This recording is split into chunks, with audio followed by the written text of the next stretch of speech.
নমস্কাৰ এই মুহূৰ্তত আহি পৰিছে সন্ধিয়াৰ কিবা এটা বিগ ব্ৰেকিং নিউজ। আজি হৈছে 13 মে। গোটেই অসম তথা ভাৰতৰ বিভিন্ন প্ৰান্তৰ পৰা যুগুত হৈছে কেইবাটাও গুৰুত্বপূৰ্ণ খবৰ। এনেবোৰ খবৰ নিতৌ পাই থাকিবলৈ চেনেলটি ছাবস্ক্ৰাইব কৰি ভিডিঅ'টো এটা লাইক কৰিবলৈ নাপাহৰিব। আজিৰ আমাৰ প্ৰথমটো খুবেই গুৰুত্বপূৰ্ণ খবৰ হৈছে অসমবাসীৰ বাবে এটা ডাঙৰ খবৰ। ৰাজ্যত নিৰ্বাচন শেষ, আৰম্ভ হৈ গ'ল মূল্য বৃদ্ধিৰ মাধ্যমৰ হয় বন্ধুবান্ধৱীসকল, আপুনি ঠিকেই শুনিছে। ভয়ংকৰভাৱে ৰাজ্যত বৃদ্ধি পাইছে মূল্য বৃদ্ধি। বজাৰত হঠাতে লাগিছে মূল্য বৃদ্ধিৰ জুই।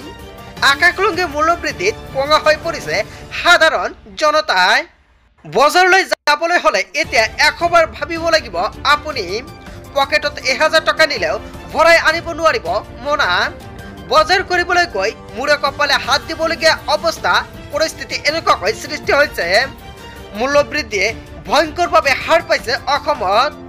বৃদ্ধি পালে প্ৰায় প্ৰতিবিধ অত্যাৱশ্যকীয় সামগ্ৰীৰ দাম।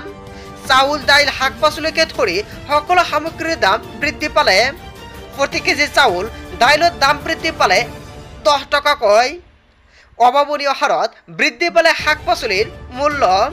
প্ৰতিবিধ প্ৰসাধন সামগ্ৰীতো 10 টকা পৰ্যন্ত দাম বৃদ্ধি পালে। প্ৰতি প্লেট কণী 200 টকাত কিনিবলগীয়া হৈছে গ্ৰাহকে। 50 টকাৰ তলত শাক পাচলি পাবলৈ নাই বজাৰত। বজাৰত হঠাতে লাগিছে মূল্য বৃদ্ধিৰ জুই। হয় বন্ধুবান্ধৱীসকল, আপুনি কোনটো প্ৰান্তৰ পৰা চাই আছে বা কোনটো ৰাজ্য বা কোনটো অঞ্চলৰ পৰা চাই আছে নিশ্চয় কমেণ্ট কৰি জনাব। আপোনাৰ ৰাজ্য বা অঞ্চলত কিমানকৈ সকলোখিনি শাক চব্জিৰ লগতে আপোনাৰ চাউল আৰু দাইল এইখিনি বস্তুৰ মূল্য বৃদ্ধি পাইছে নে নাই। যদি বৃদ্ধি পাইছে নিশ্চয় আপুনি কমেণ্ট কৰি জনাবলৈ নাপাহৰিব। চ' বন্ধুবান্ধৱীসকল, গোটেই অসম তথা ভাৰতৰ বিভিন্ন প্ৰান্তৰ পৰা এইখিনি সৰু এটা গুৰুত্বপূৰ্ণ খবৰ যুগুত হৈছিলে। ভিডিঅ'টি ভাল লাগিলে লাইক কমেণ্ট শ্বেয়াৰ কৰিব আৰু যদি এতিয়ালৈকে চেনেলটি ছাবস্ক্ৰাইব কৰা নাই তেন্তে এনেকুৱাকৈ নতুন নতুন ইনফৰ্মেটিভ তথা হেল্পফুল ভিডিঅ' পাবলৈ হ'লে চেনেলটি ছাবস্ক্ৰাইব কৰিবলৈ নাপাহৰিব। চ' থেংক ইউ ফৰ ৱাচিং ফুল ভিডিঅ'।